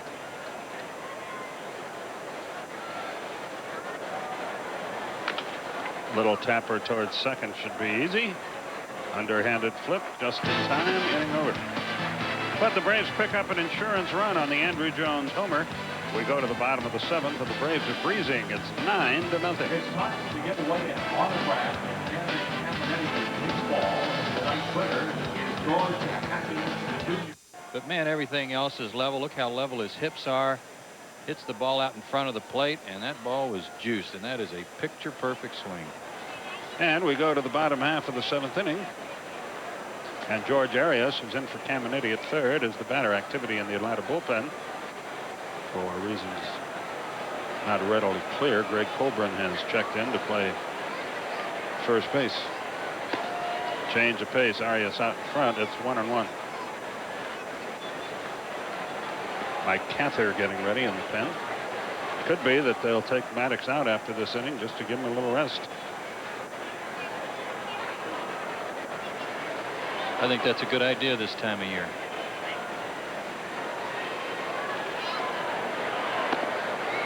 Low and away. You'll be shocked to learn that Maddux has not walked anyone tonight. He has now walked 19 men in 210 innings. Count 2-2. And this would be in the last 5 starts, 1 walk. There you go. That'll break it down for you.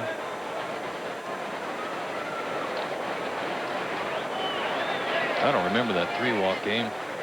How long ago was that, Phil? Off the plate, that's going to be trouble. Chipper wisely hangs on to it, infield hit. Arias legs out a infield hit off the plate. June 2nd against the Padres. First baseman, Wally Joyner. I don't remember that either. Sometimes I trouble remember who won last night. Joyner stands in there.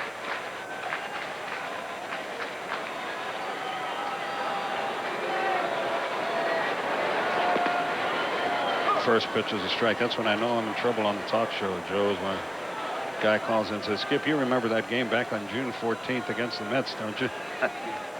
Pardon me? High chopper. Colburn waits, takes, steps on the bag. Runner at second, 1 out. He had no chance to even think about getting the leading lady. Runner at second, 1 out. Trey Beeman is the scheduled hitter. And he marches to the plate. Trey's had a little trouble with the changeup tonight. A young left-handed hitter, aggressive hitter. And looks like a pretty good prospect, but Maddux has eaten him up tonight. Trying to get him to chase pitches that keep going farther and farther off the plate. Their bullpen gets busy. You can't tell who it is with these old eyes. Will Canane. Will Canane is the man. So Canane in their bullpen, Cather and Atlantis.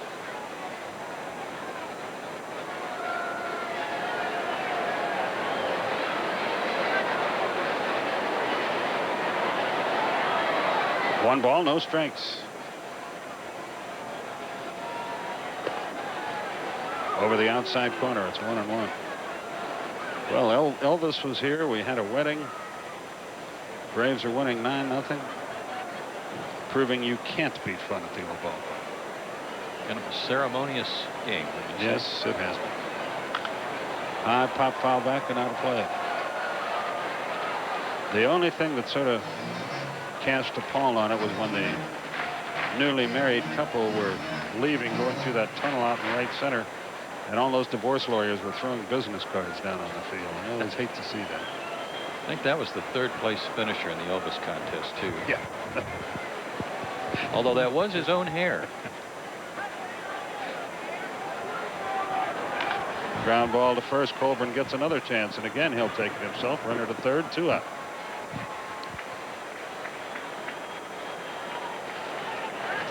Yeah, there he is. And there's the happy couple. Both tired in shorts. When they exchanged vows, everything was going okay until they tried to kiss and they cracked bills of hats together. Now that Elvis he had some gear. He's the guy that performed the service. He also threw out the first pitch and pulled 3 sequins.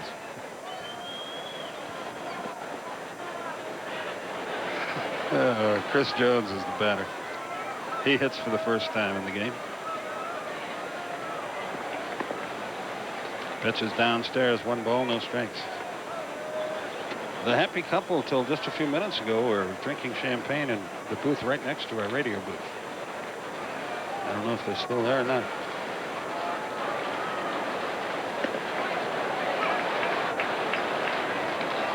A ball and a strike to count on Jones, hitting .231, 5 homers, 22 runs driven in. Gregg's obviously lowered his ERA tonight with 6 shutout innings. He'd like to get this out and throw blanks and maybe turn it over to the bullpen. 2 balls and a strike. He'll go to 18-4. Nagel pitches tomorrow.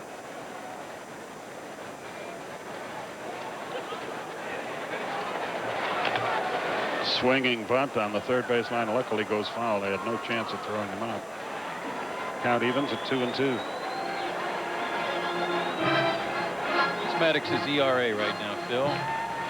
Pedro Martinez is first in the league. He got rattled a little the other day, and his ERA went up to a whopping 1.78. Maddux is second, tied with Darrell Kyle coming into play tonight at 239. I don't know what do they do to 231? Thanks, Phil. Justify their vote? I mean, is it just wins? Is it how good your team is? Is it big games that you win? Is it earned run average? Is it home runs allowed? Strikeouts? I would think it would be a combination of all those things you just mentioned, plus several more. The 2-2 pitch. Hit fouled again. Dominance in what you do. I mean, there's been some relief pitchers who have been absolutely dominant, closing out games that have won the Cy Young before. Have to talk to Bill Zach after the game or tomorrow and find out what they base their votes on. Strike 3 called. Fastball outside corner. So if it's the last of the night for Maddux, he ends it with a flourish as he records his 5th strikeout. 1 hit, no runs, no errors, 1 left. 7 innings have gone by. On the Delta scoreboard in the National League today, the Braves got some help from Los Angeles. 9-5 winner over Florida. Pittsburgh clobbered Cincinnati 13-4. St. Louis in a doubleheader with Colorado 1 game 1. And they are leading in game 2. And New York and Chicago, the Cubbies a winner there. San Francisco beat Houston late, beat Billy Wagner, and Philadelphia over Montreal. We'll give you the American League shortly. Eddie Perez corks one into left center field. On the run is Jones. He gets there. 1 out. Eddie's hitting problems continue, but he hit that ball right on the nose. 1 away. Go ahead, Joe. Over in the American League, Cleveland got a home run from Marquise Grissom and beat Chicago 9-7. Matt Williams also had a couple of homers. Detroit beat Anaheim and continued their misery. Baltimore has won every game from New York this year. Boston beat Milwaukee. Toronto over Texas. Oakland beat Kansas City 9-3. And Seattle shut out Minnesota 9-0. A 4-hitter for Jeff Passero. No home runs by Ken Griffey Jr. Jay Buhner hit his 33rd, however. Greg Myers is on deck as Tony Graffinino hits. He will bat for Maddux, who's through for the night. Tony G pops it back and out of play. He's 2 out of 3, a home run included. And the time he was out, he hit the daylights out of the ball into left field. 9-0 Braves.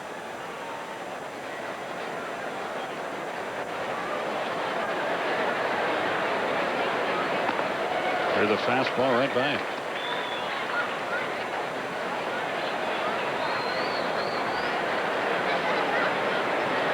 Why would you wear something? Everybody's got their own thing. What, and leave show business? Right off his thumbs that time. Still 1-2. Kroon climbs back on top of the hill. Final game of the series tomorrow. Should be a good one. Denny Nagel against Joey Hamilton.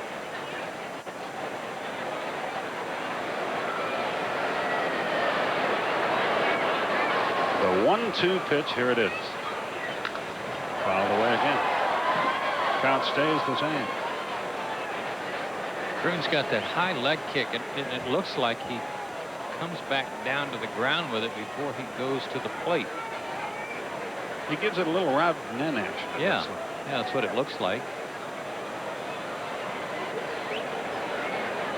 Look out, almost hit him inside. And then again, maybe he just comes so close to the dirt that it just looks like he's touching it again. Or maybe he's kicking the back of his heels. It's strangely. The 2-2 pitch. Oh, and outside, 3-2. I think you're right. He didn't touch anything. It's just sort of strange. A little pitch in it.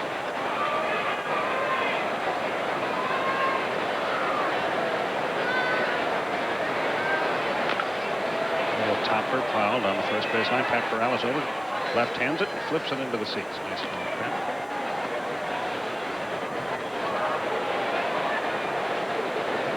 Pat gets excited on those because as a former catcher, he never really got to play in the infield. He seldom offers that. Yeah. For good reason. Yeah. Every now and then. Saving himself for throwing batting practice the next day. Graffinino draws a 1-out walk. We never talk about that, and people just look at it and say, oh, you don't throw very hard so it doesn't hurt your arm. But brother, it does when you throw batting practice. Virtually every day for 6 months plus spring training. Some of these guys can barely comb their hair. Number one, it's a very strenuous aerobic workout. I'm serious because time and the repetition of the throwing, and if you're out there for 15 minutes or so, it can wear you out on top of the sore arm. Ball gets away. Graffinino to second. Greg Myers, the hitter. Will be a wild pitch, I surmise.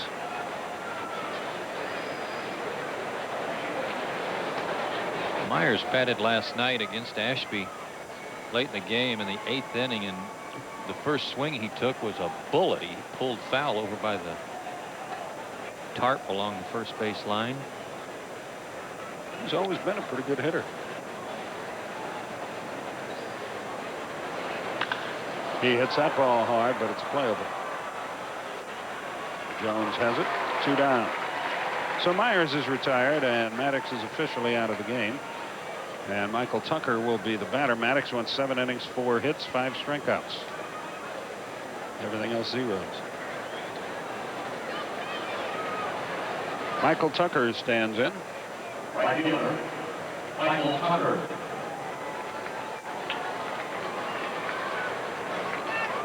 After a great first half, he's tailed off a bit, but he's still doing okay.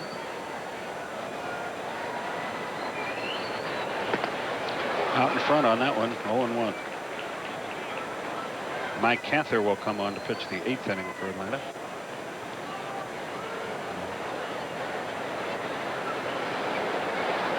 Mark Kroon cuts it loose. Good live fastball right in there. Yeah, he's throwing hard. Michael's only other appearance in the game came in the first game of this series. They went 11 innings. Got a couple of at-bats. Went 0 for 2. On 3 pitches, he's out of there, and the inning is over. So Kroon continues to pitch well. He records his 4th strikeout. No hits, no runs, no errors. 1 left, bottom of the 8th. Mike Cather on to pitch. It's 9-0 Atlanta.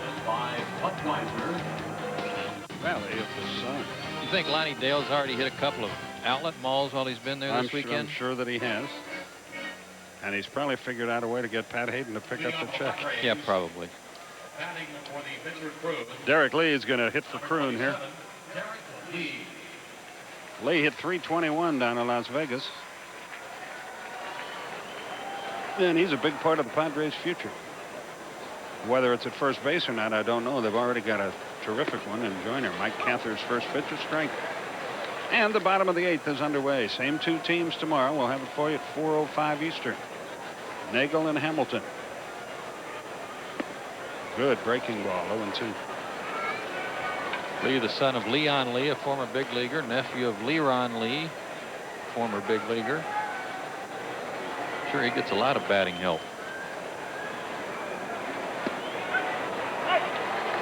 He didn't get any there. 1 down.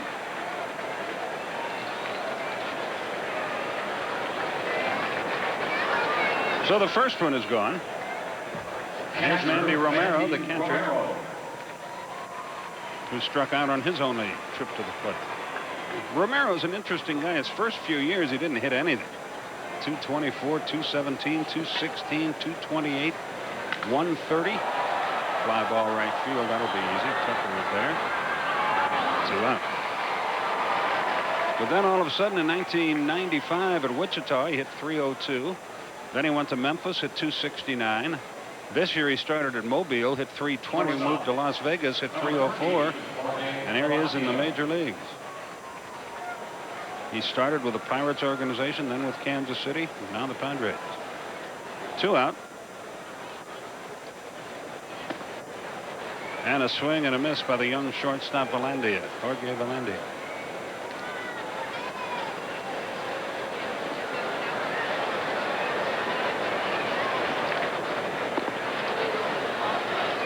Little low ball and a strike.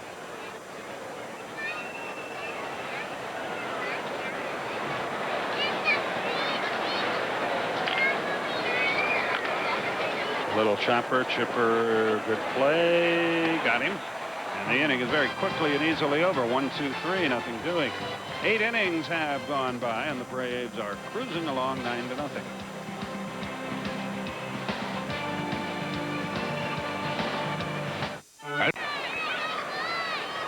Cunane records a strikeout. Chipper Jones, the batter. He's had a good night. 2 out of 4, 2 runs scored, 1 driven in. And he hit his first right-handed home run of the year. Chipper Jones.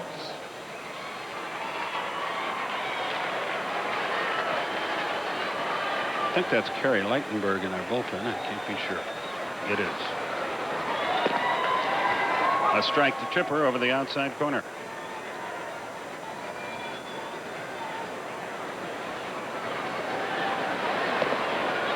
One and one the count. Among the finals today, San Francisco beating Houston 5-3. They got 4 runs in the 8th inning, most of those off of Billy Wagner. His troubles continue. Down the left field line, that's in for a hit. See if he can go for 2. Beeman slips a little bit, now fires. Good throw, but he's in there. Strong throw, I should say. It was a little bit off target. And the remaining Braves fans have a chance to make some noise. Many of the people have headed for La Jolla or wherever you head for here. As Giovanola is going to come in and run at second base for Chipper, so his night's work is over. And it's been a good one. 3 hits. This is 37th double.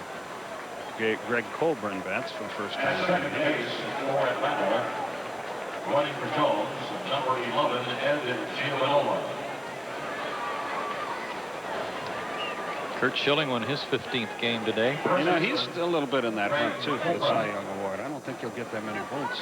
He went the distance, another complete game for him. Oh, boy, he's a fine, fine pitcher. High chopper toward third. Arias battles the lights, has it, throws him out. Runner still at second with 2 out. That happens on those high chops. An infielder can lose the ball in the lights. Fans never understand that, but that ball gets right into the lights. And this ballpark about as bad as any in the league. Is it? Yeah.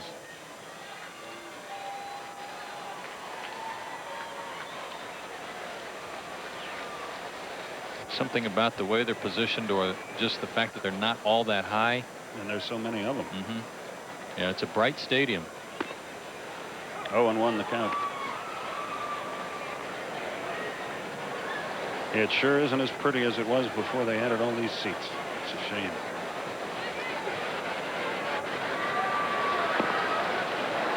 But they want to have the Super Bowl, and that's the only way they could have it. First game of that doubleheader at Colorado, Mark McGwire had a homer for St. Louis, his 13th with St. Louis. 47 overall, right?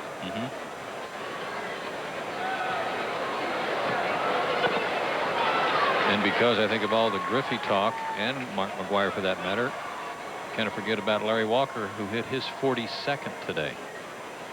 Todd Helton, a young man out of Tennessee that they like a lot. He homered today in game 1, his 5th. Watch out for him. They say he's going to be a world beater. He was a quarterback at Tennessee. Yeah, the guy they've got at quarterback now is not too bad either. They got a little bit of a scare today, but he played well early. They beat UCLA, I think, by a touchdown. 1-2. 2-2.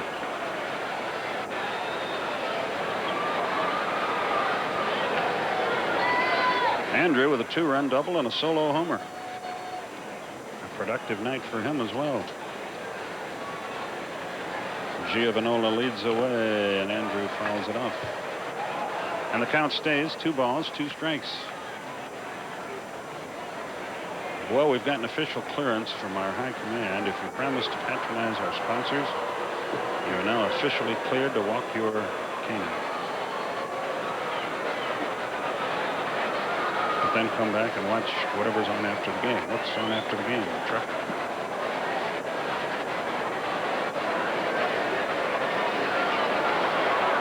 That is apparently a movie.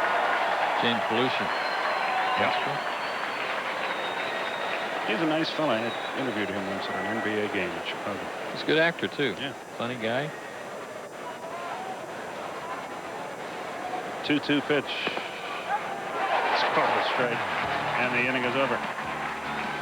Andrew has a word for Mike Winters, but wisely he says it in Spanish. 1 hit, no runs, no errors, 1 left. We go to the bottom of the 9th. 9-0 Braves.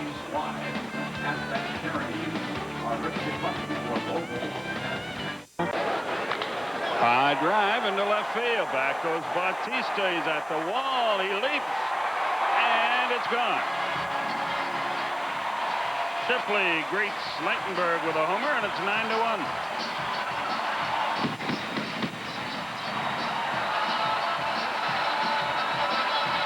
For Craig Shipley, his 5th homer. 16th RBI. He spent a lot of the year hurt. That's something that has plagued Leitenberg. He has pitched well at times since he was called up, but that's already the 4th home run he's allowed in 6 2/3 innings. Fastball that was coming back into Shipley, and he got around on that one.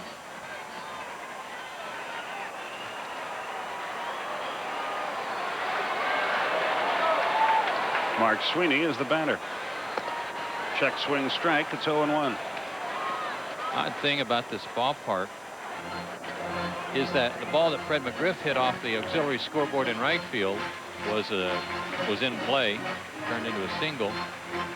But the board out in left field that keeps track of the pitcher's pitches is not attached to the fence. See the gap there between the top of the fence and that board?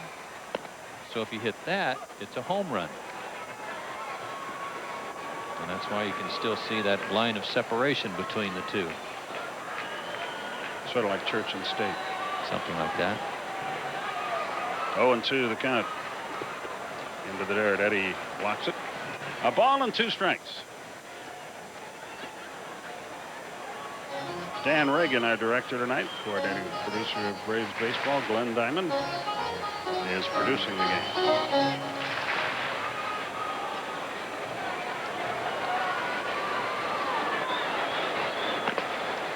Fastball outside. Refereeing in the truck, Howard Feinberg. I believe Howard had his striped shirt on tonight, too. Did he? Mm-hmm. And a whistle. He's looking sharp. Fly ball foul. Still 2 balls, 2 strikes. Nagel and Hamilton tomorrow at 4:05 Eastern. Beth Tour is our technical director tonight. She meets all of the technical fouls out down there when Howard's trying to separate everybody else. There's a lot of them down there, too. 2 balls, 2 strikes, especially when they get going on that player of the game. Well, there's a new machine in the truck this year that accelerates tape so that you can find replays. A porta potty? Oh, no. No. It's called, believe it or not, and tonight's very timely. The 3-2 struck him out, 1 out. I know where you're going. It's called the Elvis machine. No one knows. And tonight, because of the Elvis promotion here in San Diego, there was a huge fight down there in the truck over who was going to get to operate Elvis tonight. I'll bet there was. Number 14, George Arias. Because when you get to operate the Elvis machine, you get to wear the big sunglasses, the wig, and the blue suede shoes. And the blue suede shoes. It's kind of an honor down there in the truck.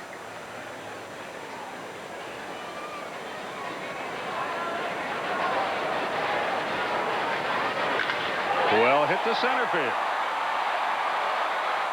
Andrews there on the track. 2 down. The noisy second off.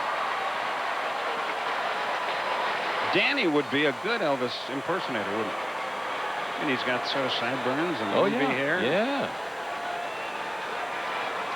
Glenn and Howard would be a little rough with it. Mm-hmm. Number 29. Yeah, I think we're...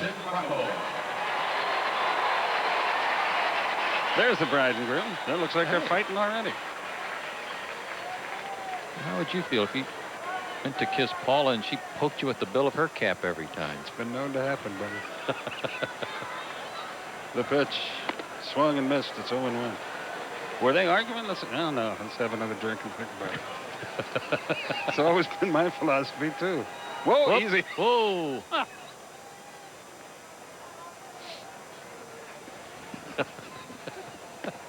0-2.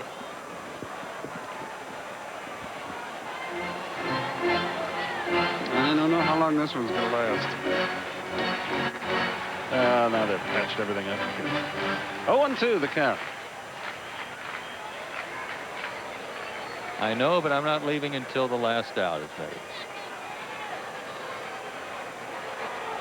You know what? You just know. 1-2. Please get this game over. We're headed down a road that's nothing good can happen. Right.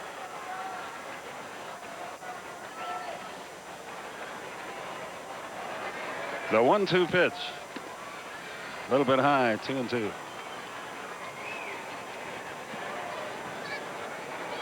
Wonder where they're going after the game. Do they go to Vegas? Is that how it works? Or? I think they do, and get married officially. Oh yeah, something like that. I'm not sure that Elvis that was here tonight was really a justice of the peace. I don't know. See ya. Ball game is over. Sin Franco called out on strikes, and the honeymoon couple can head for wherever they're headed. 1 hit, 1 run. No errors, nobody left. Braves win it by a final score of 9-1. And our AutoZone player of the game, as you might suspect, is Greg Maddux, who blanked the Padres for 7 innings, gave up 4 hits, lowered his ERA to 2.31. He has now won 18 games on the year against 4 losses. And congratulations to Greg Maddux. Congratulations to the lucky couple. You know, if Greg had known, he would have probably let them stay in his house in Vegas. He might have, and he might have pitched faster so they could get on their way. We'll be